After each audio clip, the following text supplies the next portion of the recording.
Oke, kita mulai saja ya perkuliahan kita hari ini di week ke-10 ya. Kita masih masuk ke week ke-10. Kita akan melanjutkan pembahasan kita mengenai visualisasi menggunakan Matplotlib bagian 2. Karena di bagian 1 kemarin kita masih belum membahas semua fitur atau semua fungsi yang ada di Matplotlib, sehingga kita lanjutkan di part kedua. Walaupun memang di part kedua ini kita tidak akan mencoba semua fitur atau semua fungsi yang ada di Matplotlib, tapi setidaknya Anda mendapatkan pengetahuan tambahan ya terkait dengan penggunaan Matplotlib ini, terutama untuk melakukan ataupun menambahkan lebih dari satu akses di dalam sebuah visualisasi. Jadi yang kemarin di part 1 kita hanya menggunakan satu plot ya, atau satu visualisasi. Tapi sebenarnya di dalam sebuah plot ya, kita bisa menambahkan lebih dari satu akses. Itu yang nanti akan kita pelajari di bagian kedua ini. Dan juga nanti kita akan coba menggunakan visualisasi 3D ya. Ya, sebetulnya di Matplotlib ini kita juga bisa memvisualisasikan data dengan dimensi 3. Jadi bukan hanya sumbu X dan Y, tapi kita bisa tambahkan sumbu Z ya. X, Y, dan Z. Nah, nanti kita akan coba menggunakan 3D visualization, menggunakan Matplotlib. Nanti ada library tambahan yang perlu kita panggil kalau untuk memvisualisasikan 3D ya. Nah, setelah itu kita nanti juga akan mencoba visualisasi yang lain ya, selain plot, selain scatter ya, selain 3D, kita juga akan mencoba visualisasi chart ya, pie chart. Bentuknya seperti itu ya, pie gitu ya, kue pie itu. Nanti kita juga bisa gunakan. Kita bisa visualisasikan menggunakan Matplotlib. Oke, sekali lagi memang Matplotlib ini tidak semudah itu ya. Tidak semudah kalau Anda mendesain sebuah visualisasi atau data visualisasi menggunakan Excel. Kalau menggunakan Excel, Anda cukup menggunakan ya Excel, terus Anda buka menu untuk insert chart gitu ya, itu sudah muncul secara otomatis ya, tanpa harus menuliskan code di sana ya. Kalau kita menggunakan Matplotlib, kita harus visualisasi itu kalau kita ingin menambahkan sesuatu ya di visualisasi kita harus menambahkannya by code ya, nggak bisa seperti di Excel. Tapi kelebihannya ada banyak sekali kustomisasi yang bisa kita lakukan kalau kita menggunakan visualisasi di Matplotlib ya, pakai bahasa pemrograman Python dibandingkan kalau kita menggunakan Excel seperti itu. Oke, memang fiturnya akan banyak ya, memang fungsinya akan banyak, tapi sekali lagi coding itu bukan untuk dihafal, tapi untuk dipahami. Kalaupun Anda lupa ya code-nya, nggak masalah, Anda bisa lihat di dokumentasi ya, di dokumentasi Matplotlib itu banyak sekali. Anda bisa baca nanti kalau memang lupa gitu ya, gimana caranya untuk menampilkan sesuatu menggunakan Matplotlib. Yang penting di sini Anda mengenal ya beberapa fungsi yang ada di Matplotlib, sehingga nanti kalau Anda dihadapkan di sebuah studi kasus, Anda ingat, oh ternyata di Matplotlib itu sebetulnya bisa kalau kita memvisualisasikan data yang bentuknya seperti ini. Nah, yang penting Anda tahu konsepnya terlebih dahulu. Oke. Sebelum kita membahas mengenai Matplotlib, ini ada sedikit review ya terkait dengan tugas di week week ke-9 ya. Nah, ini Anda bisa lihat di sini. Ini juga sudah saya share di ULS, nanti Anda bisa lihat ya.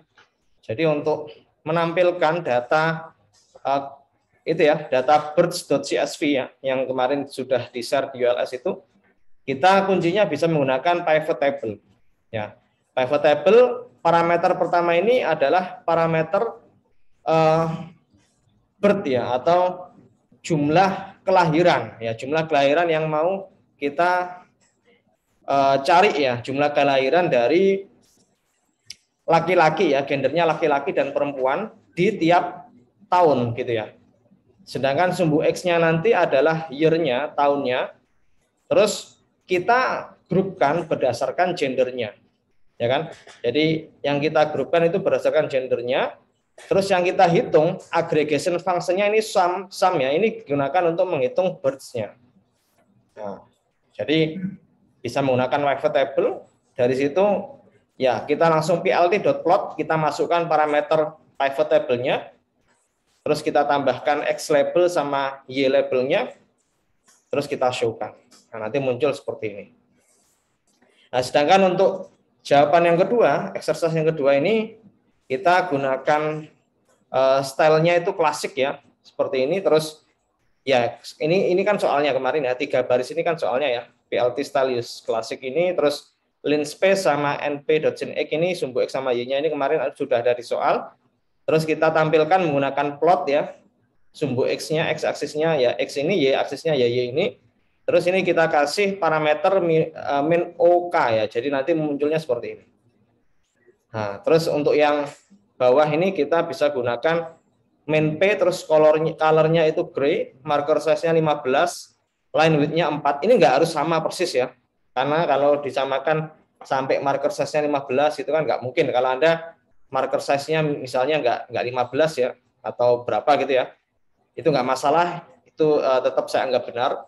Yang penting Anda bisa visualisasikan bentuknya seperti ini, nggak harus detail sampai marker size-nya betul gitu ya. Oke, itu untuk tugasnya. Kita langsung masuk saja di materi ya. Oke, kita masuk ke subplot ya. Seperti yang tadi saya jelaskan di awal, kita akan menambahkan lebih dari satu akses di dalam visualisasi matplotlib kita. Kita bisa menampilkan plotting data atau scattering data itu lebih dari satu di dalam sebuah visualisasi matplotlib. Kalau Anda ingat kemarin di awal kita membahas matplotlib ya, sebetulnya di dalam figure itu ya, di dalam figure, di dalamnya itu ada yang namanya akses. Akses itu adalah subnya, sub dari figure. Jadi kita bisa menambahkan lebih dari satu akses dalam sebuah visualisasi matplotlib.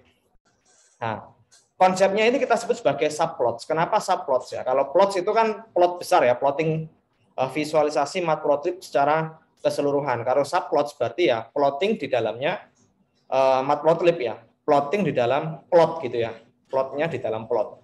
Nah, ini konsepnya kita sebut sebagai subplots ya. Caranya sebetulnya bervariasi ya, tapi ini kita ambil contoh ya. Yang pertama ini kita bisa menggunakan metode access ya, fungsi access. Nah, di dalam fungsi access ini nanti ada beberapa parameter dalam bentuk array list. Parameternya itu adalah posisinya, posisi di mana kita mau menaruh subplots-nya. Left, bottom itu merupakan posisinya, sumbu X sama sumbu Y-nya gitu ya. Sedangkan width sama height ini itu adalah lebar dan tingginya.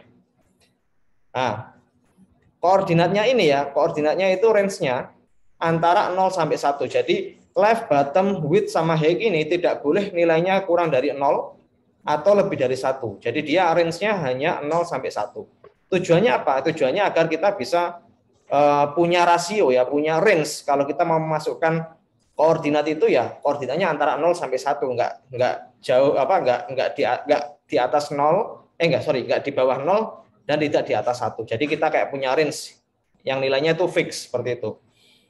Oke, sebagai contoh ini kita akan menambahkan sebuah akses ya. Ini kita sebut sebagai akses. Jadi kita punya dua akses ini. Akses yang pertama itu yang satu ini, yang besar, yang regular ini ya. Yang kedua ini yang lebih kecil. Yang kedua ini kalau kita ingin menambahkan akses yang kedua ini, karena kalau kita menambahkan dua akses yang sama pasti kan tumpuan gitu ya. Kita nggak tahu bedanya mana akses yang satu dan akses yang dua. Sehingga kita untuk akses yang kedua ini kita beri parameter tambahan. Parameternya ini, nah, parameternya yang tadi sebelumnya saya jelaskan ya, ada left, bottom, width sama height-nya. Nah, ini kita tambahkan parameternya itu dalam bentuk array list. 0,65 sama 0,65 ini itu merupakan posisinya, posisi koordinat dari akses yang kedua. Jadi dia rentangnya itu 0 sampai 1. Kalau 0,65 itu letaknya di sini dia. Terus 0,2 sama 0,2 ini itu merupakan width sama height-nya. Nah, gimana cara ngepaskan biar bisa di sini? Itu lebih baik kita langsung coba saja. Ini kita bisa modifikasi nanti nilainya antara 0 sampai 1 ya. Nanti Anda bisa coba. Ini sekarang saya juga langsung coba saja. Oh ya, jangan lupa melakukan presensi ya. Presensinya sudah saya buka. Silakan diisi daripada nanti kelupaan ya.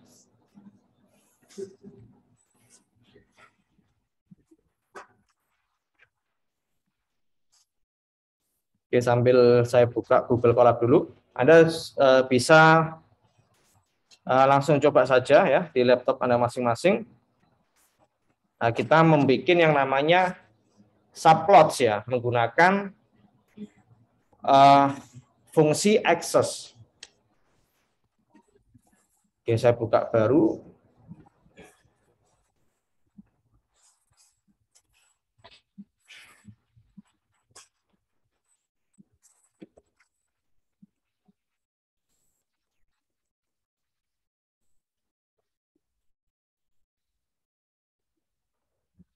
Oke, seperti biasa ini kita import dulu NumPy ya, import NumPy SNP sama kita import matplotlib-nya.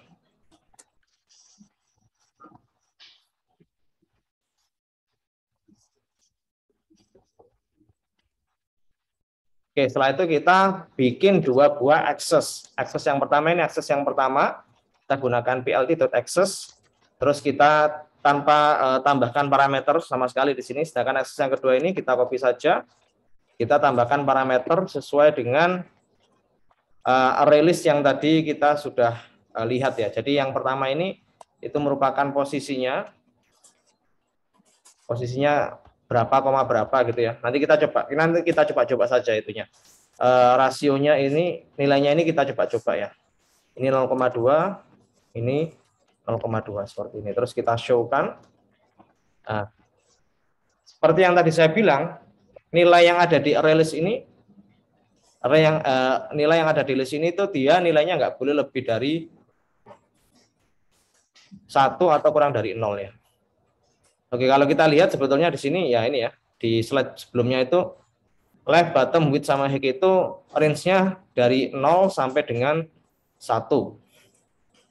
Kalau kita kasih posisinya 0,0 lah, kita pengen tahu posisinya di mana sih 0,0 itu. 0,0 di sini ya. Jadi dia kayak ini ya, sebentar saya coba tambahkan access 3 ya, biar tahu bedanya. Ini kita kasih posisi 1,1.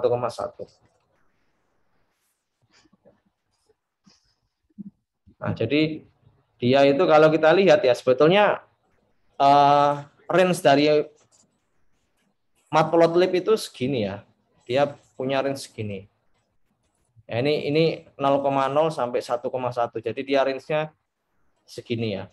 Nah, gimana ngepaskannya nanti bisa diubah-ubah sih nilainya. Kalau mau pengen di sini posisinya tinggal diubah. Ini seperti sumbu X-nya sama sumbu Y-nya gitu.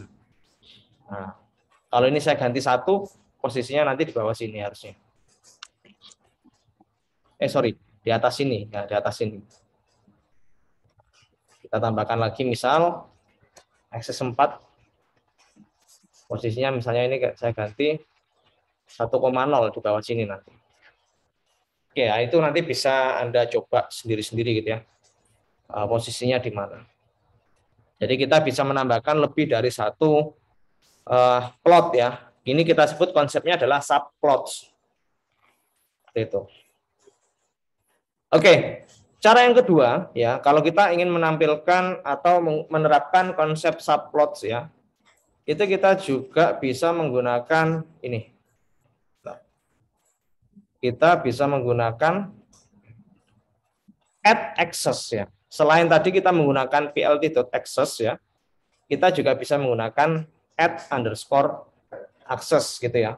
Nah, cara mana yang lebih mudah silahkan ya Anda sesuaikan dengan keinginan Anda. Ini seperti yang tadi saya jelaskan, semuanya itu kalau kita subplot itu konsep subplot kita bisa terapkan dengan berbagai macam cara. Ini cara yang kedua, kita menggunakan yang namanya add access. Jadi kita punya dua akses. Ini akses yang ke-1, ini akses yang kedua. Nah, yang ke-1 itu kalau kita lihat di sini X itu kita generate nilai X itu menggunakan line space ya. Dari 0 sampai 10 ya, 0 sampai 10.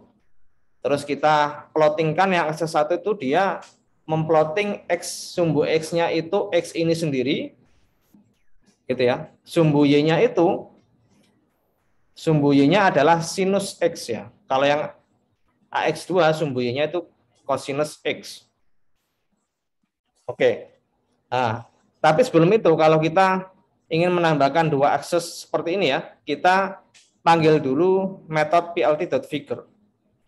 Nah, seperti ini. Kalau kita menggunakan add access ya, terus kita definisikan AX1 seperti ini, akses 2 seperti ini. Nah, pertanyaan saya ya, mungkin Anda bisa menjawab, kenapa Xtext label di sini saya kosongi?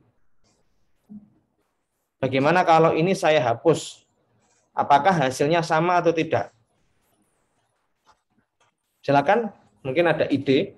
Di sini kan ada Xtext labels ya. Xtext label itu apa sih? Xtext label ini label yang ada di sumbu X-nya ini. Kenapa yang AX1 ini saya kosongi? Saya definisikan sebagai list ya, list kosong. Sedangkan yang AX2 ini tidak saya berikan Xtext label dengan nilai list yang kosong. Oke, mungkin kalau ada ide bisa angkat tangan ya. Ya, silakan. Dengan siapa? Ya. Kenapa? Kenapa? Sorry, nggak dengar. Kalau dihapus sumbu X-nya nanti otomatis. Oke. Ada yang lain?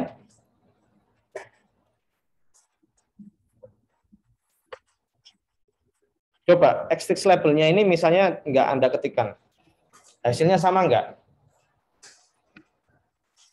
Oke, kita langsung coba saja ya. Oke, kita coba. Ini saya definisikan figure sama dengan plt.figure seperti ini.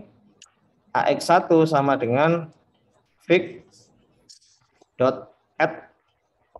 access ya. Seperti ini, terus kita kasih posisinya di 0,1, 0,1 ya. Terus length sama width-nya itu 0,8 sama 0,4.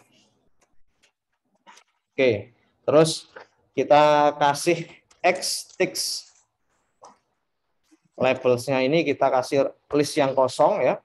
Terus kita kasih ylim untuk memberikan limit di label Y-nya ya, text label Y-nya.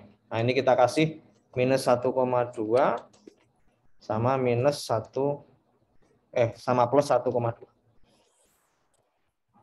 Oke, biar nggak kelamaan ini saya copy, saya paste di sini, saya ganti AX2, terus saya hilangkan Xtext labelnya.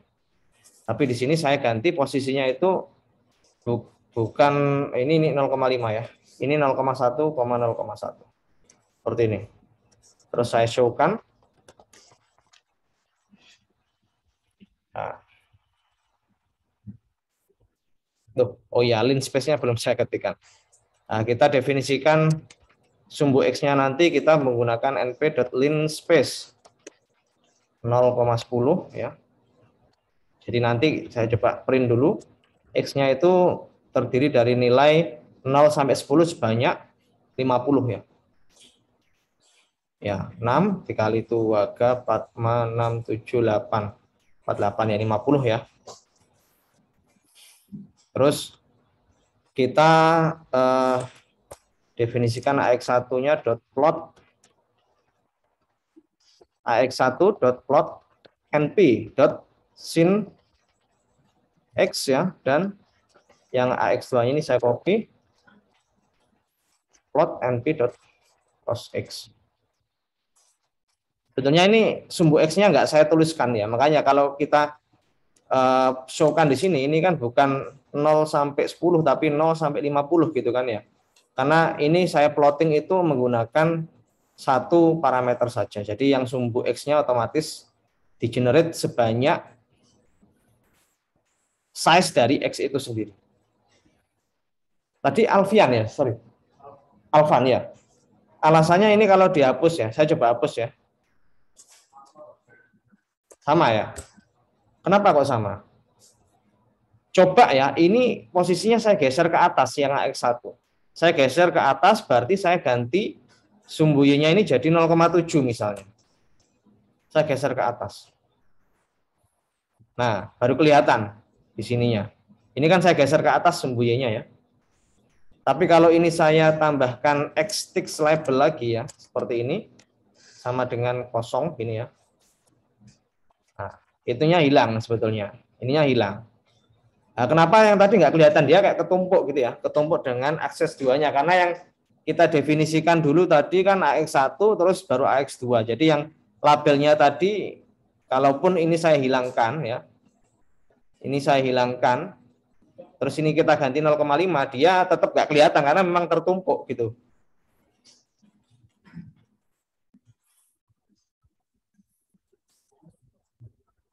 Nah, jadi gitu. Kalau X-Tix labelnya ini kita kosongi, ini kan X-Tix label itu secara default dia akan mengikuti jumlah itu ya, jumlah size dari X-nya ini. Nah, jadi gitu.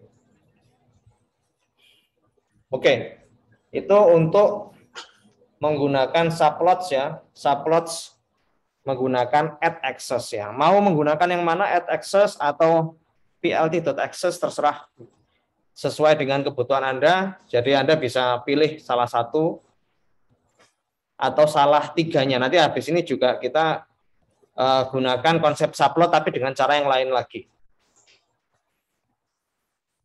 Oke, ada yang pertanyaan mungkin sampai sini?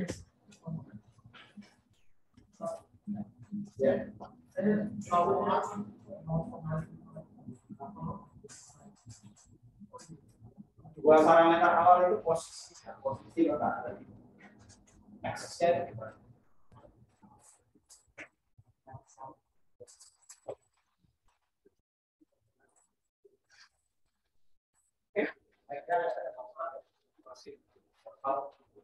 Saya bisa lanjut dulu.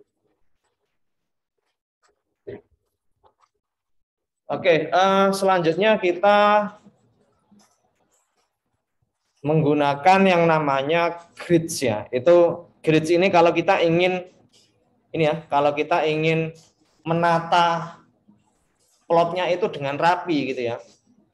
Karena kita bisa menata plot itu menjadi sebuah square ya atau rectangle ya. Jadi ini kan konsepnya seperti table, ada row, ada kolom gitu ya.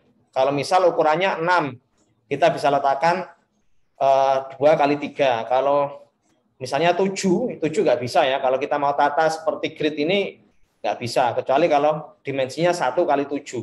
1 row 7 kolom. Jadi urut ke kanan sebanyak 7 subplot. Nah, biasanya ini kalau kita punya data atau punya data yang mau kita visualisasikan itu sebanyak angka yang bisa kita atur sedemikian rupa seperti table, nah kita bisa menggunakan yang namanya simple grids ya. Nah, simple grids ini enak karena kita nggak perlu nyeting posisinya ya, posisinya kita nggak perlu definisikan. Kita tinggal definisikan saja berapa jumlah subplot yang mau kita buat ya, terus kita mau atur berapa baris dan berapa kolom. Nah, caranya gimana? Caranya seperti ini ya, kita definisikan plt.subplots_adjust. Ini sebetulnya opsional ya.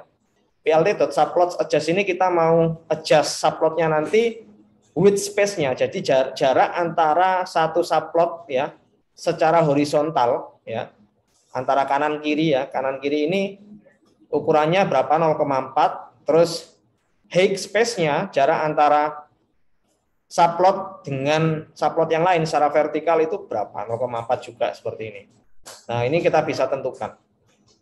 Oke, terus kita menggunakan looping. Kenapa looping? Karena biar kita nggak ngetikkan subplot berkali-kali gitu ya. Karena sebetulnya subplot ini kita hanya perlu menentukan berapa jumlah row-nya dan berapa jumlah kolomnya. Terus ini kan merupakan variabel hasil loopingnya ini. For i in range 1,7, jadi ingat kalau di Python, kalau kita punya range 1 sampai 7, berarti yang akan kita lakukan looping itu mulai dari 1 sampai dengan 6. 7 ini dia exclude, nggak termasuk. Jadi 1, 2, 3, 4, 5, 6. Kenapa? Karena dimensi dari subplot kita adalah 2 kali 3. 2 kali 3 adalah 6. Jadi sebanyak 6. Posisinya dia akan mengurutkan, dia akan mulai dari pojok kiri atas, ya, pojok kiri atas ke kanan, terus ke bawah, ke kanan lagi. Jadi kayak kalau Anda menulis huruf alfabet ya dari kiri ke kanan, kalau sudah terakhir sampai kolom yang terakhir nanti kembali ke row berikutnya, tapi di kolom yang pertama lagi. Jadi dari kiri ke kanan, kiri kanan, kiri kanan. Nah, terus kita tambahkan teks di sini ya. Teksnya ukurannya ini, ini bukan ukuran. Ini letak dari teksnya itu mau ditaruh di mana?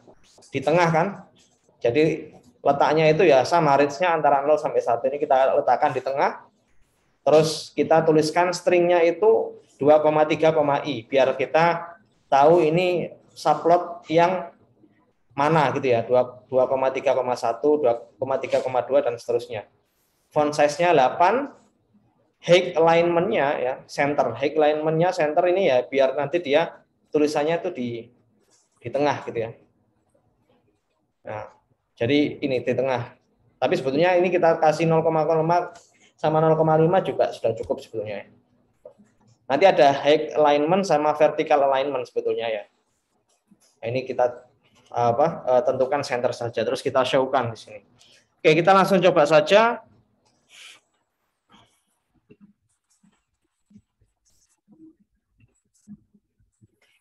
Oke, tadi seperti biasa kita gunakan plt.subplot_adjust ya, subplots_adjust. Nah, kita mau tentukan width space sama height space-nya ya. Width space-nya ini kita tentukan 0,4. Height space-nya kita tentukan juga 0,4. Terus kita pakai looping ya. For i in range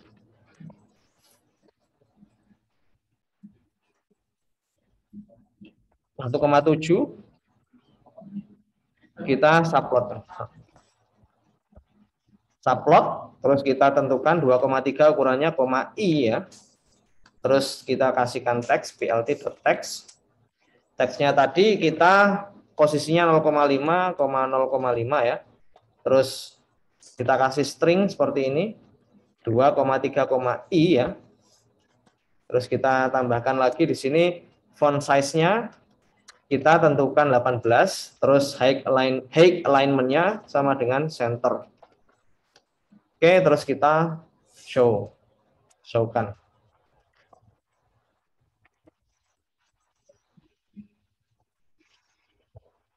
Nah.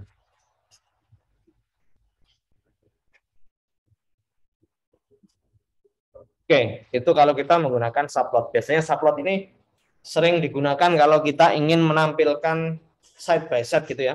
Misalnya Anda ingin menampilkan sebuah image gitu ya. Biasanya kalau di mata kuliah digital image processing, subplot ini kita gunakan untuk membandingkan dua buah gambar gitu ya. Karena kita juga bisa sebetulnya menampilkan sebuah image itu menggunakan matplotlib. Oke, itu untuk subplots ya, menggunakan simple grids ya. Ini kita juga bisa modifikasi. Ini misalnya kita plotting data di sini ya. Kita plotting data. Nah, ini kan kita kasih teks di sini. Ini teksnya ini saya komen, tapi saya ganti dengan sebuah plotting data, plt.plot ya. Nah, plt.plotnya ini saya ambil variabel x yang sudah saya definisikan sebelumnya ini ya. np.linspace ya. 0 sampai 10 ya. Ini saya jadikan sumbu X-nya, terus sumbu Y-nya ini saya gunakan np.sin ya, sinus X ya.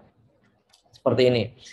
Sinus X plus I. Nah, biar nanti antara satu subplot dengan subplot yang lain dia hasilnya agak berbeda gitu ya. Karena ini kan X-nya ini saya tambahkan dengan angka I.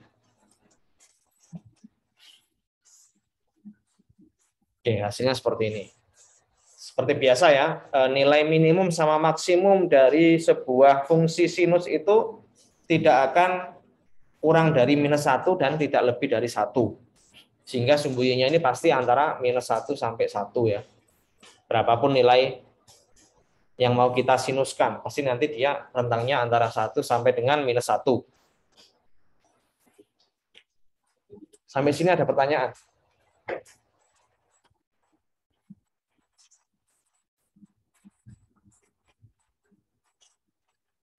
Kalau menurut Anda, kira-kira lebih enak menggunakan mana?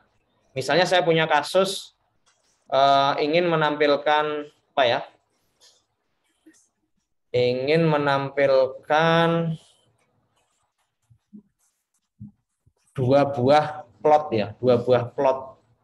Saya ingin menampilkan dua buah subplot ya. Saya ingin menampilkan dua buah subplot. Jadi saya mau punya dua buah subplot ya di visualisasi saya. Kira-kira lebih enak menggunakan, terus ukurannya itu sama, antara subplot 1 sama subplot 2 itu ukurannya sama. Kalau menurut Anda lebih enak menggunakan simple grid of subplot ya, menggunakan simple grid kah, atau menggunakan add access kah, atau menggunakan access? Bisa semua sebetulnya, tapi kira-kira yang lebih cepat yang mana? Pakai access, pakai add access, atau pakai subplot? Subplotnya hanya 2 saja, kanan kiri gitu. Atau atas bawah, mau ditaruh di mana?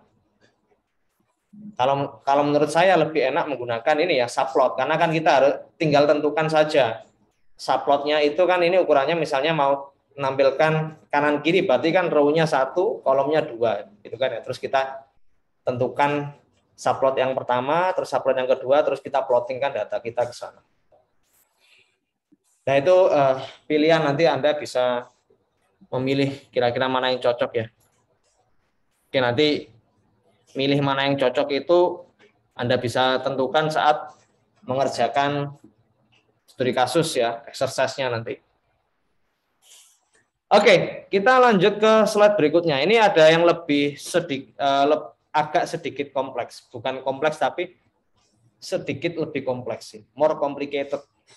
Artinya kita kalau menggunakan subplot tadi, pasti ukuran antara subplot yang satu dengan subplot yang kedua atau subplot yang ketiga dan subplot yang lain, ukurannya pasti sama gitu kan ya, karena dia simetris. Tapi gimana kalau kita ingin menggunakan subplot ya, tapi ukurannya beda-beda. Aksesnya itu subplotnya ukurannya beda-beda. Kayak gini misalnya. Ini ukurannya kan beda. Walaupun masih simetris sih, masih simetris kan ya.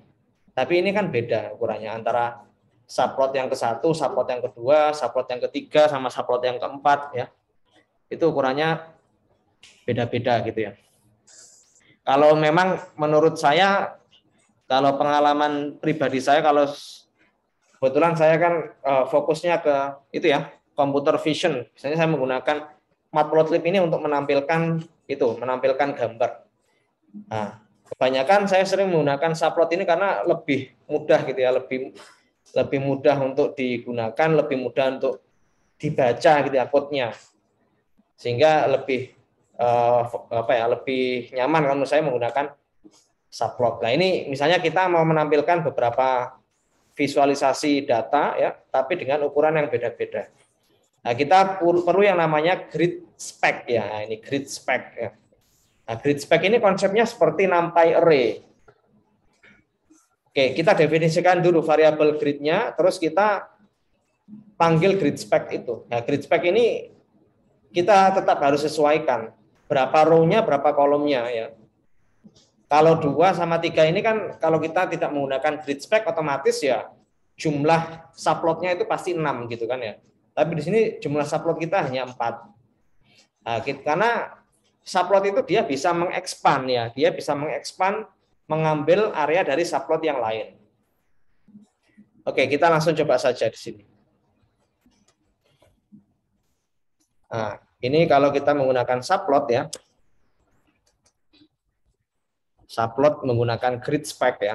Nah, kita definisikan dulu gridnya itu menggunakan plt.grid spec ya. Nah, seperti ini, terus kita tentukan dimensinya 2,3, terus kita tentukan width space-nya itu 0,4 sama height space-nya itu sama dengan 0,4. Terus setelah itu kita sudah punya variabel grid ya. Variabel grid ini yang nanti kita mainkan, yang kita atur-atur gitu ya. Nah, kita bisa menggunakan plt.subplot di sini. Setelah itu kita tentukan gridnya tadi. Gridnya misalnya yang subplot yang pertama ya. Ini subplot yang pertama. Itu ukurannya dia 0,0. Nah, jadi dia letaknya itu kalau di sini ini ya, letaknya ini 0,0 gitu ya.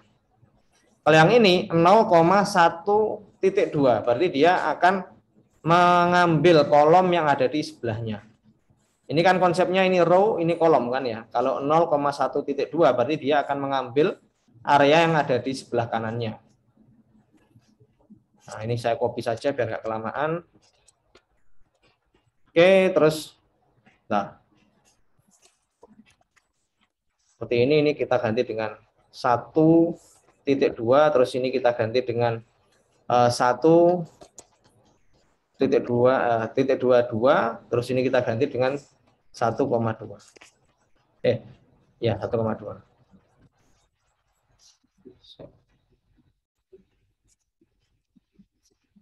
Nah, jadi yang grid ini kan letaknya 1,2 karena kita punya 2 row dan 3 kolom tadi kan ya. Nah, kalau mau plotting sesuatu ya ini tinggal misalnya mau plotting di sini ya ini tinggal diganti ditambahkan plt.plot terus data apa yang mau kita tampilkan di sini. Pokoknya diawali subplot dulu. Subplot ini kan menentukan posisi dari plottingnya gitu ya. Seperti ini tadi ya, ini kita tambahkan plot, setelah subplot ada plot. Oke, ya kurang lebih seperti itu untuk beberapa cara membuat subplot ya di Matplotlib ya. Nanti Anda bisa eksplorasi sendiri. Caranya banyak ya. Nanti silakan dipilih yang paling mudah bagi Anda. Karena style coding orang itu beda-beda ya. Style coding orang beda-beda. Jadi tidak bisa dipaksakan style coding saya misalnya dengan style coding Anda itu nggak bisa ya. Jadi bahasa pemrograman itu seperti kayak bahasa kita, mulut kita berbicara gitu ya. Kalau lebih nyaman menggunakan code seperti ini ya silahkan.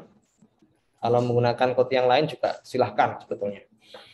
Nah, tapi ya kalau coding itu ya harus itu ya. Coding itu ya mengikuti kaidah-kaidah yang ada ya. Misalnya mau menampilkan subplot tapi tidak menggunakan looping, bisa atau nggak bisa sih? Ya bisa-bisa saja, tapi ya nggak fleksibel gitu kan ya. Kalau kita menggunakan looping kan baris code kita kan lebih sedikit. Semakin sedikit line of code dari program kita ya semakin kecil size dari file code kita. Nah, itu style coding seperti itu ya. Oke, kita lanjut ya. Ada pertanyaan mungkin sebelum saya lanjut?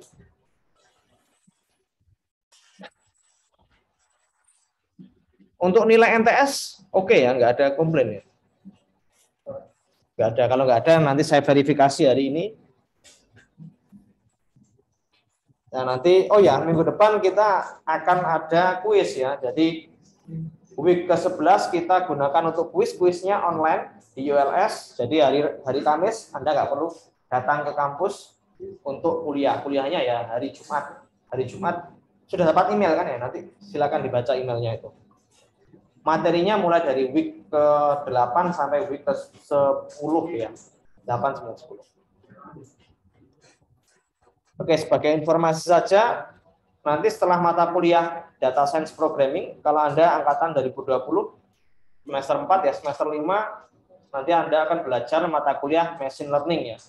Nah, Machine Learning itu Anda nanti akan membuat sebuah model Machine Learning menggunakan bahasa pemrograman Python. Jadi DSP ini, Data Science Programming ini, akan menjadi ibaratnya itu pijakan awal Anda kalau Anda ingin belajar machine learning. Jadi machine learning nanti Anda akan menggunakan NumPy, yang menggunakan Pandas, menggunakan Matplotlib. Tapi nanti di mata kuliah machine learning Anda nggak diajarkan cara buat Pandas, NumPy sama Matplotlib. Ya, anggap saja Anda sudah bisa gitu kan. Tinggal menerapkan konsep-konsep machine learning, algoritma machine learning itu seperti apa nanti Anda terapkan. Karena kalau Anda tidak menguasai data science programming terus Anda belajar machine learning, Bisa atau enggak? Ya bisa sih, cuma nanti Anda akan kesulitan gitu ya sebelum tahu data science problem. Sama kalau Anda mengambil mata kuliah digital image processing, saya lihat beberapa mengambil DIP sama DSP itu berbarengan gitu ya. Karena sebetulnya kan DIP sama DSP itu bisa ambil DIP kalau sudah menguasai DSP. Tapi karena memang sistemnya kurikulum kita mengizinkan itu ya nggak masalah sih. Yang penting Anda bisa memahami dua-duanya secara paralel ya nggak masalah. Oke, kita lanjut ke berikutnya. Oke, kita lanjut ke text and annotation. Apa itu text and annotation? Jadi text and annotation ini kita menambahkan yang namanya sebuah informasi dalam bentuk anotasi atau dalam bentuk teks ya ke dalam visualisasi matplotlib kita. Karena apa? Karena kalau kita memberikan sebuah teks ya di dalam matplotlib, di dalam visualisasi kita, itu akan memudahkan pembaca, memudahkan orang yang melihat ya, orang yang melihat visualisasi kita itu semakin mudah untuk memahami informasi yang kita sediakan seperti itu ya. Nah, text and annotation ini contohnya seperti ini ya. Yang paling mudah ini misalnya ini ada sebuah data. Sebuah data kita lihat sumbu X-nya itu adalah bulan mulai Januari sampai dengan Desember ya di tahun 2020. Sedangkan sumbu Y-nya ini adalah jumlah dari rata-rata ya, rata-rata diterimanya email spam atau spam email. Mulai dari Januari meningkat sampai dengan Juli ya. Setelah Juli dia turun ya sampai bulan Desember. Kenapa kok turun? Nah, kita bisa kasih anotasi atau sebuah informasi di sini. Karena ternyata bulan Juli itu hackernya ya atau orang yang nyebarkan spam misalnya ya itu ketangkap atau terdeteksi. Nah, sehingga setelah itu baru jumlah spamnya itu menurun gitu ya. Biar kita bisa tahu kira-kira puncaknya di mana sih? Puncaknya di bulan Juli misalnya. Nah, kita kasih yang namanya sebuah teks ya atau anotasi atau teks di sini ya. Kalau anotasi seperti ini nanti, anotasi kayak ini ya. Ada boxnya seperti ini.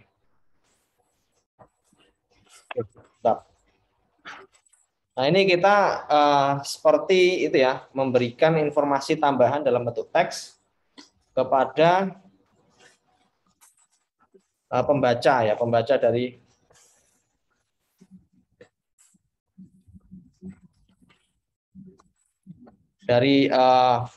matplotlib kita seperti itu. Sebentar. Saya ganti jaringan dulu ke Wi-Fi-nya Ubaya ya, karena saya tethering dari tadi ternyata. Bentar.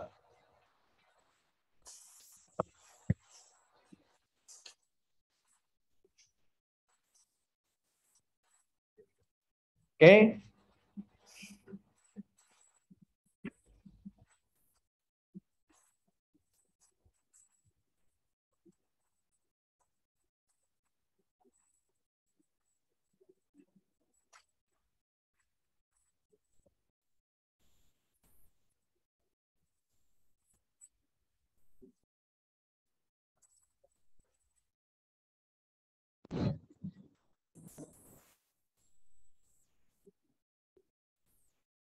Oke, sudah bisa.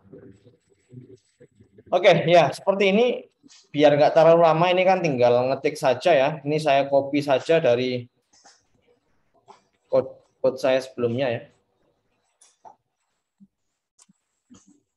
Nanti ada bisa tinggal ikuti saja ya. Oke, nah ini yang kedua ini ya. Ini saya coba copy saja langsung. Saya taruh di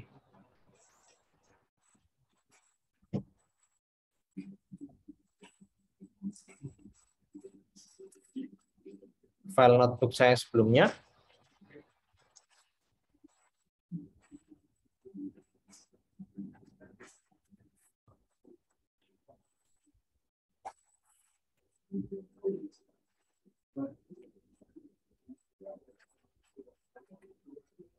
Kalau ada error atau ada pertanyaan, silakan ya. Saya langsung tanya ya. Kalau tidak ada pertanyaan, berarti saya anggap so far so good ya, nggak ada masalah. Jadi harusnya nanti untuk tugasnya juga nggak masalah ya. Oke.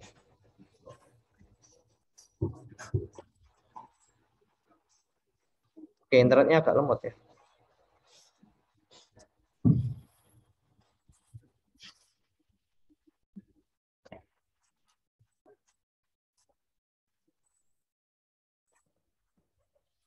Iya, ini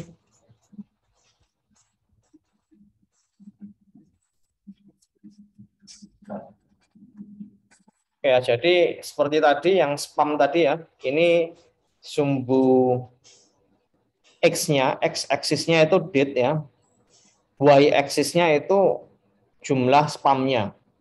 Terus kita plotting X sama Y-nya dengan warna merah ya, dan garis minus, jadi tidak putus-putus gitu ya. Kita kasih Y-limnya itu antara 0 sampai 400, X labelnya 2020, Y labelnya billions, title-nya kita kasih daily average by month, global volume of spam email, seperti ini. Oke, nah ini kita eksekusi. Nah, tampilnya nanti seperti ini. Nah, kuncinya di sini ya, kita menambahkan teks ya, plt.text. Terus kita mau letakkan di mana? Kita mau letakkan di bulan Juli. Kita mau letakkan di x-axisnya itu di bulan Juli, y-axisnya di 347,73. Nah, 347,73 sumbu y-axisnya.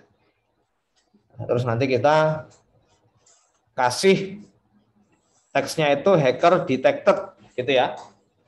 Horizontal alignment-nya center, font size-nya 11, alfanya ini ya, tingkat transparansi ya. Semakin besar maka semakin tidak transparan. Ini kita kasih 0,6. Oke, next ke slide berikutnya.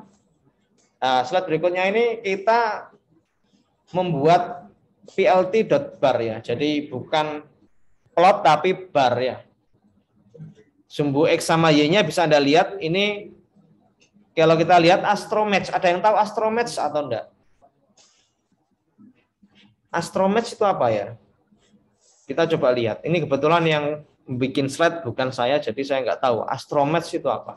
Kalau di bawahnya ini ada seriesnya. Series itu apakah itu? Ini film gitu. Nggak tahu ya, series R0 sampai R. Kita coba lihat. Astromatch itu apa? Astromatch Droid. Oh ini. Robot ya. Oh ya, robot. Astromatch Droids. Oh, robot ya. Oh, Star Wars dah. Oh, mirip ya. Saya nggak tahu. Saya bukan penggemar Star Wars, saya juga bukan penggemar robot-robotan. Tapi kayaknya ya, Star Wars All R Series Astromatch. Kayaknya ya deh. Nah, kalau kita lihat, ini kan ada itunya ya. Tadi kita lihat ada seriesnya R0 sampai R6. Kalau kita lihat popularitinya, ya, popularitinya itu yang paling bagus adalah R2. Kalau kita lihat dia appearance-nya, ya, mungkin penampilannya ya, atau ya jumlah show atau apa gitu ya, appearances-nya itu sebanyak 474. Nah, ini kita bisa tambahkan teks ya di tengah-tengahnya barnya ini. Terus kita bisa tambahkan annotation, sama kita bisa tambahkan ya, annotation-nya ada 2. Ini yang paling murah itu adalah Astromatch Droids series ke R5. Dia paling murah, tapi kalau kita lihat masih kalah populer dengan yang R2. Nah, kuncinya di sini kita hanya ingin menampilkan teks ya di sini. Teks sama anotasi. Nah, kalau kita lihat ini biasa ya, kita tambahkan plt.bar, title-nya apa, labelnya apa, X-nya, Y-nya labelnya apa. Kita kasih limit untuk Y-lim-nya. Ini ada sebuah cara ya. Ada sebuah cara yang mungkin nanti Anda bisa gunakan. Kalau Anda lihat di sini, ini ada sebuah dictionary, row sama box ya. Dictionary ini sebetulnya merujuk ke parameter row itu ininya ya. Row itu kayak ininya apa? Kayak apa ini istilahnya ya? Panah untuk merujuk ke anotasinya gitu ya. Ke boxnya ini. Kalau anotasi itu terdiri dari box sama row gitu lah. Nah, row-nya ini kita kasih parameter seperti ini, tapi kita belum masukkan parameter ini. Kita definisikan sebagai dictionary. Agar apa? Agar kalau kita mau melakukan annotate ya, nanti tidak terlalu panjang itunya apa? Parameternya. Jadi kita kasih sebuah variabel dictionary untuk menyimpan list dari parameternya. Row style-nya kita kasih wedge ya. Tail width-nya kita kasih 0,5 ya. Tail width-nya ini mungkin ya 0,5 ini width-nya. Terus alfanya 0,5, transparansinya ya 0,5, color-nya red. Kalau box-nya ini box style-nya kita kasih round. Jadi pucuk-pucuk box-nya ini ada kayak rounded-nya gitu. Alfanya 0,5 juga, color-nya red juga. Nah, kalau kita mau menambahkan annotate di sini ya. Nah, annotate kita kasih teks di sini. Posisinya itu di XY-nya sama dengan R2,250 karena kita mau kasih posisinya itu di sini di R2 250 ya. Size-nya 13, color-nya white, horizontal alignment-nya center sama vertical alignment-nya center biar nanti posisinya di tengah sih. Terus yang annotate juga sama. Kita kasih plt.annotate, posisinya di R3,15, terus posisi teksnya itu ada di R3,150. Ini yang XY ini merujuk ke itu ya, merujuk ke row-nya ini, row-nya R3,15. Nah, terus B-box ini merupakan parameter dari box-nya, kita ambil dari dictionary box. Row props-nya itu kita ambil dari dictionary row. Begitu juga untuk yang annotate yang cheaper ini, kita kasih posisinya XY-nya itu di R5,15 100, berarti dia di sini ya, sekitar di sini. Oh sorry, di sini ini XY itu posisi ininya ya, sorry. XY itu posisi row-nya ya. Ini kan ada XY sama XY text. Kalau XY ini posisi row-nya ini. Row-nya ini mau dikasih di posisi di mana itu, pucuknya itu di mana. Kalau XY text itu posisi dari tulisannya gitu ya. Nah, sama ini kita kasih row prop sama di box ya. Kita copy saja. Nah, ini seperti ini ya. Anda bisa coba-coba nanti ya. Misalnya saya mau kasih sebentar. Ini yang faster processing itu R3,15 terus XY text-nya ini misalnya saya tambah ya jadi 300 misalnya. Loh, kebesaran nih. 300 kebesaran. Oh, 3.000 dah tulisnya saya. Nah, ini kalau tingginya itu ya. Nah, ini kalau ditinggikan seperti ini. Kalau dikecilkan juga bisa. Tadi yang 150 ya. Kita ganti 100. Nah, ya, bisa nanti dicoba-coba lah ya. Oke. Itu untuk teks sama anotasi. Kita masuk ke plotting pakai matplotlib ya. 3D plotting. 3D plotting menggunakan matplotlib. Nah, sebetulnya di awal dulu saya menjelaskan bahwa matplotlib itu hanya bisa menampilkan data dalam bentuk 2 dimensi. Tapi sebetulnya matplotlib ini bisa merepresentasikan data yang dimensinya itu 3, tapi dengan toolkit tambahan, yaitu namanya mplot 3D ya.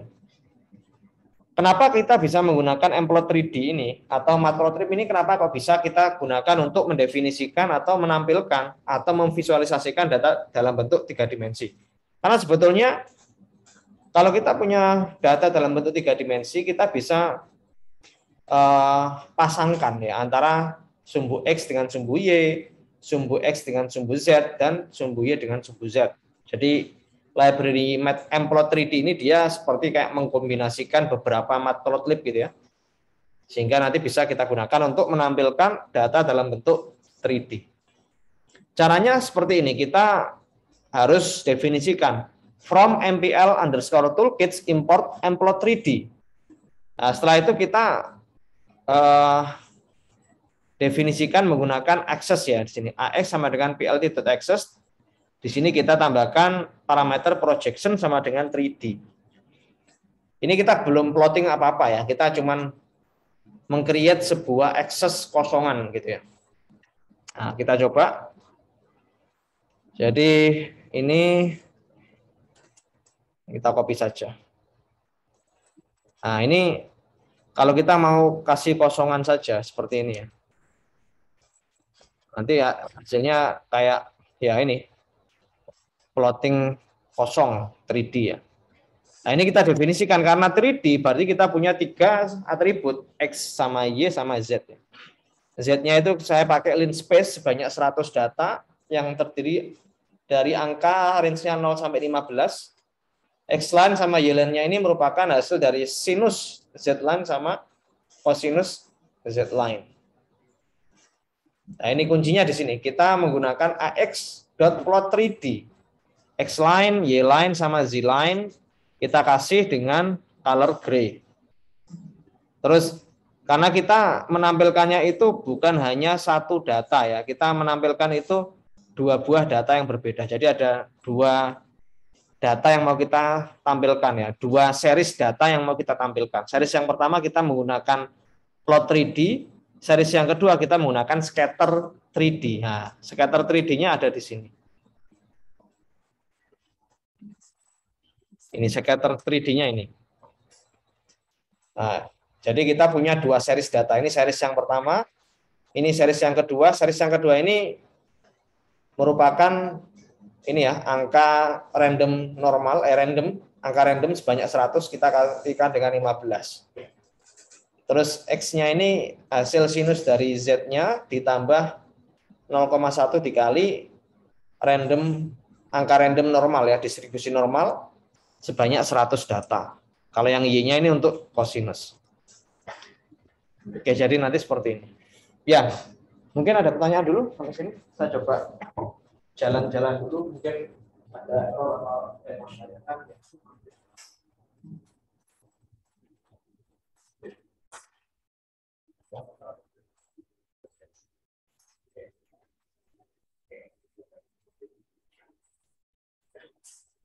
ya.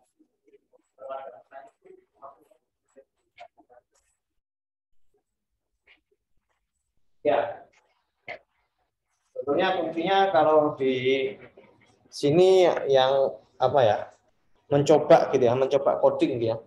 Mencoba itu hanya langkah awal. Nanti kalau Anda menyelesaikan sebuah problem itu baru nanti Anda berpikirnya lebih kritis gitu ya.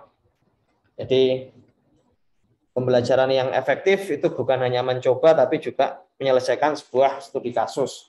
Oleh karena itu di setiap pertemuan kita ada tugas.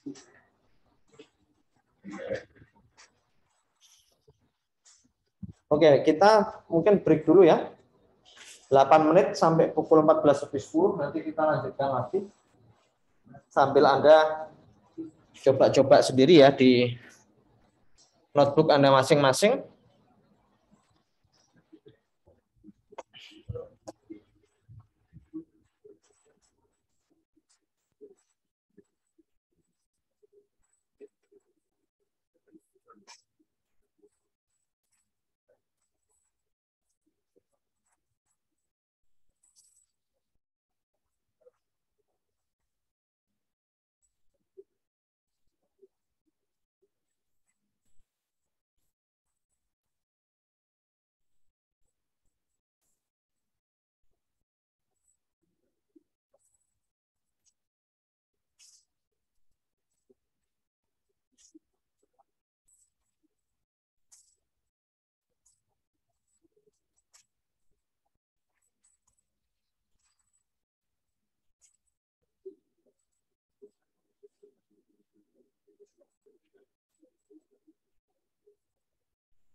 Oke, kita lanjut ya. Kita lanjut ke berikutnya, ini kita menggunakan pie chart ya.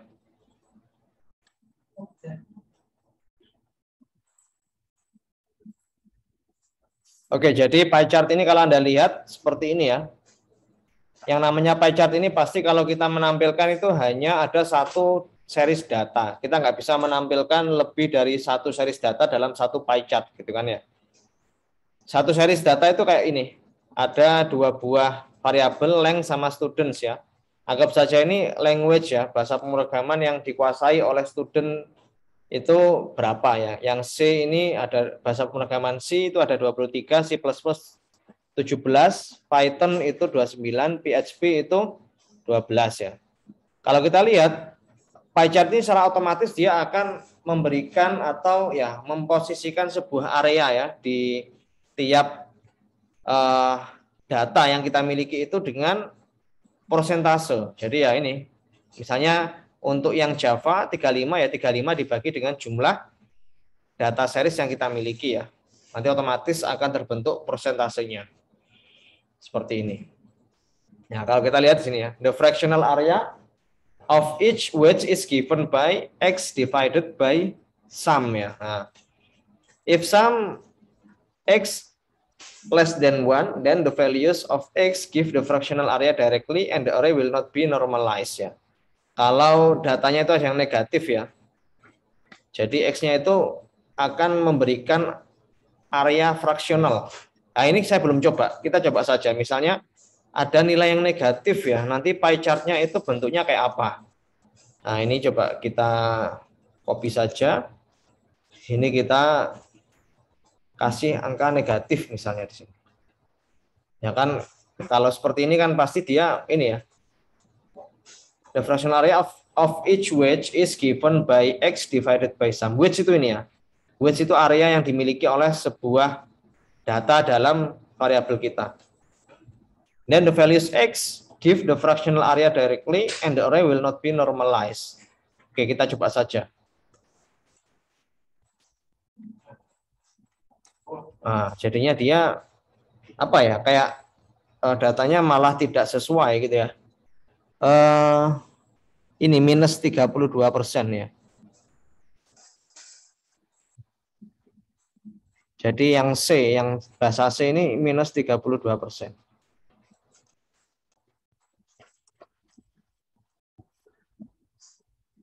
Jadi dia nggak punya area gitu ya.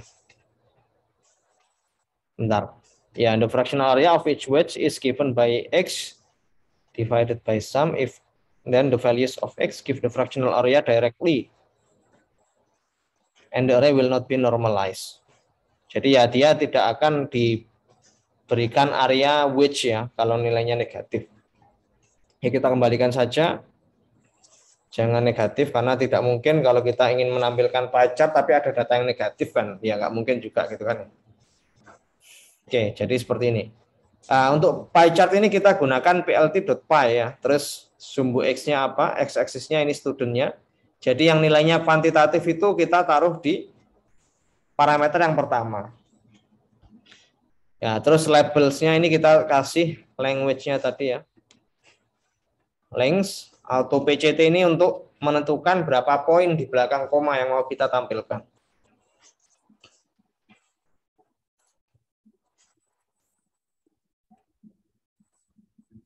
Oke, itu untuk pie chart. Kita lanjut ke box plot. Nah, box plot ini itu adalah sebuah visualisasi di mana kita menampilkan data itu bukan cuman range data min sama max saja, tapi ada quartile 1 ya, quartile, median, third quartile sama maksimum. Jadi kalau kita punya sebuah data di ilmu statistik itu kita bisa, misalnya kita punya sebuah data gitu ya. Kita punya sebuah data, kita bisa tentukan nilai minimumnya berapa, maksimumnya berapa, first quartile itu ya ini, seperempat datanya itu berapa, median itu nilai tengahnya, third quartile, 3/4 data itu berapa, dan maksimumnya berapa. Nah, biasanya data itu kalau datanya normal, tidak punya outlier gitu ya. Jadi data itu akan mendekati nilai median. Jadi dia itu akan nilainya itu variasinya tidak jauh dari nilai mediannya. Kalau sudah kurang dari nilai minimum atau lebih dari maksimum, bisa kita sebut nilai itu adalah nilai outlier. Karena di dalam ilmu statistik itu kita punya yang namanya distribusi normal. Distribusi normal ya. Jadi bentuknya itu kayak gunung gitu ya. Kalau saya gambarkan itu seperti ini. Data itu distribusinya itu seperti Data itu distribusinya kayak gini. Nah, jadi data itu akan mendekati nilai tengahnya. Nilai tengahnya itu nilai mediannya atau nilai rata-ratanya ya. Kalau dia berada di sini atau berada di sini ya, berarti data itu sebagai outlier. Biasanya kalau kita menggunakan box plot itu kita gunakan untuk melihat apakah ada sebuah ataukah apakah ada outliers ya di dalam data kita. Di dalam ya data yang kita miliki itu apakah ada outliernya atau enggak. Nah, kalau kita pakai box plot, kita bisa secara otomatis mendeteksi nilai yang outlier, yang nyempal itu berapa, itu kita bisa lihat ya. Caranya gimana? Nah, ini kita punya box plot seperti ini. Jadi kita punya 4 series data ya. Ini kita punya 4 series data. Terus data yang pertama ini kita punya 3 outlier atau beberapa ini ya. Ada 4 mungkin ini ya. Ada yang ketumpuk di sini. Yang data yang kedua ini ada 1 yang outlier. Data yang ketiga ada 3, yang keempat ada 1. Nah, sebetulnya outlier ini ngitungnya pakai distribusi normal ya. Jadi kalau di sebuah data itu kalau distribusinya normal, maka data itu bisa kita deteksi outliernya. Seperti tadi yang saya gambarkan itu ya. Oke, ini kita coba saja. Ini yang data 1, data 2, data 3, data 4 itu kita generate menggunakan fungsi random.normal, menggunakan distribusi normal. Parameter pertama ini adalah nilai, kalau tidak salah ini nilai median atau min gitu ya. Ini standar deviasinya. Ini nilai min, rata-ratanya itu 100 ya. Terus 10 ini standar deviasinya, 200 ini jumlah datanya. Jadi data 1, 2, 3, dan 4 ini sama-sama memiliki 200 data, tapi dengan distribusi yang berbeda. Yang data pertama ini minnya 100, yang kedua 80, yang ketiga 90, yang keempat 70. Standar deviasinya yang 1, 10, dan seterusnya. Nah, untuk menampilkan data ini kita harus combine dulu ya. Karena di dalam box plot ini itu hanya menerima 1 buah parameter ya. Jadi parameternya ini kita concat atau kita tambahkan ya dalam sebuah list seperti ini ya. Nanti dia akan secara otomatis terkombinasi. Kita langsung coba saja. Ya. Nah, kita bisa lihat di sini. Nah, nanti kalau pakai box plot ini kita bisa tahu ada outliernya atau enggak gitu. Walaupun ini kita generate pakai distribusi normal gitu ya. Tapi ada kemungkinan masih ada 1 atau 2 data yang outliers. Nah, ini kita bisa lihat. Ini outliernya kan random ini ya. Jadi random itu enggak mesti sama kalau, tapi kita kasih random.seed. Jadi kalau kita kasih parameter seed seperti ini, nanti kalau kita eksekusi berkali-kali datanya enggak berubah. Randomnya itu tetap. Nah, ini yang selanjutnya kita bisa save ya. Kita bisa simpan figure ya. Figure dari box plot yang kita buat tadi itu ke dalam sebuah file. Ya, barangkali kita butuhkan untuk untuk Misalnya mau ditaruh di dokumen gitu ya, kita bisa tanpa harus screenshot, kita bisa save sebetulnya. Tapi kalau biasanya sih kalau nggak tahu caranya tinggal screenshot aja gitu ya. Boxplot.png seperti ini. Kita nanti tersimpan di current directory kita. Kita coba ya, ya. Harusnya iya. Kita coba di sini. Misalnya ini. Oh, namanya kok sama. Ya, namanya ini misalnya Pi gini ya. Ya. Ini untuk semua plot scatter harusnya iya semua. Pokoknya ini plt.savefig, jadi dia akan menyimpan plotting dari line sebelumnya.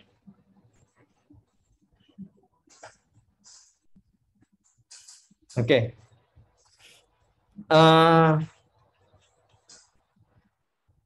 Oke, ini untuk yang kalau mau menampilkan tinggal kita panggil ipython ya. ipython.display import image.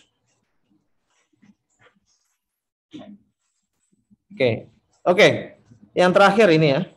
Sebelum ke tugasnya ini yang terakhir. Ini kita ingin menampilkan, ini sebetulnya itu ya sama dengan file yang kita punya kemarin ya, cache.csv. Kita coba review kembali. Apa namanya file cache.csv-nya? Saya coba tampilkan dulu.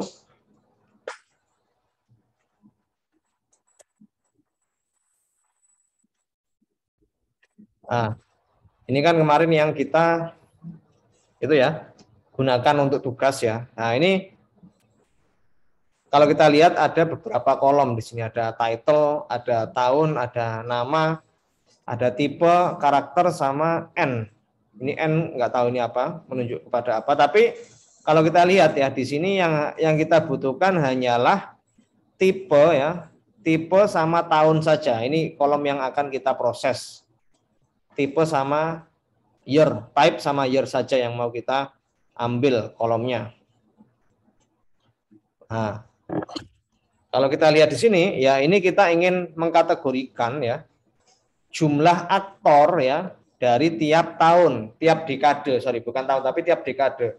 Tiap 10 tahun sekali, mulai tahun 1910 sampai dengan 2020, selama 110 tahun, itu jumlah aktor sama aktris yang ada di dunia ini, misalnya gitu ya. Berdasarkan file cache.csv itu ada berapa? Kita kategorikan, kita grupkan itu berdasarkan tipenya. Ya, jadi yang kita kategorikan itu tipenya aktor atau aktris ya. Setelah itu kita sumbuyinya itu menampilkan jumlah aktor sama aktris dari tiap dekadenya. Oke, kita langsung coba saja. Nah, ini kita coba ya. Nah. Oh, cache.csv-nya belum saya upload.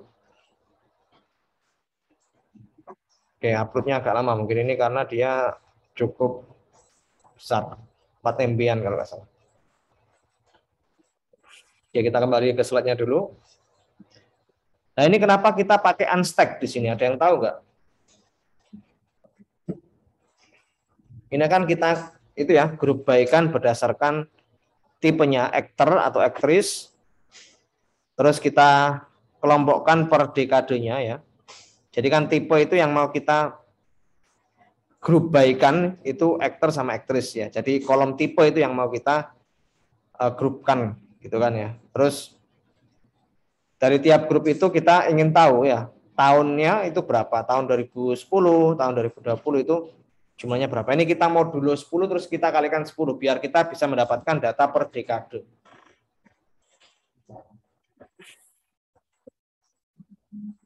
Oke, kita coba eksekusi.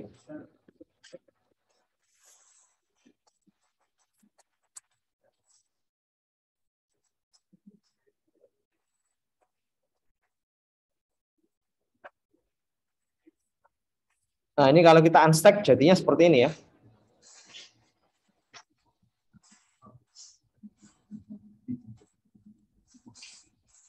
Jadi aktor tahun 1910 itu sekian, 1920 itu sekian. Jadi ini istilahnya itu akan menjadi sumbu Y-nya. Ini akan menjadi sumbu Y-nya. Sumbu X-nya itu aktor sama aktris. Sebenarnya ini ada 3 dimensinya kan ya. Aktor, ini, misalnya kita nggak unstack kan misalnya. Kalau kita nggak unstack kan, jadinya seperti ini. Ini kayak pembahasan yang week ke 9 kemarin ya. Nah ini kita unstack-kan dulu. Nanti jadinya seperti ini. Oke, ini yang menarik di sini. Ada tugas ya. Ini tugasnya Anda kerjakan waktunya 1 minggu ya. Nah, ini yang pertama seperti ini. Nanti Anda bikin plotting ya, atau scattering seperti ini. Ya. Terus yang kedua ini Anda tambahkan line seperti ini ya. Jadi anotasinya itu Anda bikin seperti ini dengan warna yang sesuai ya.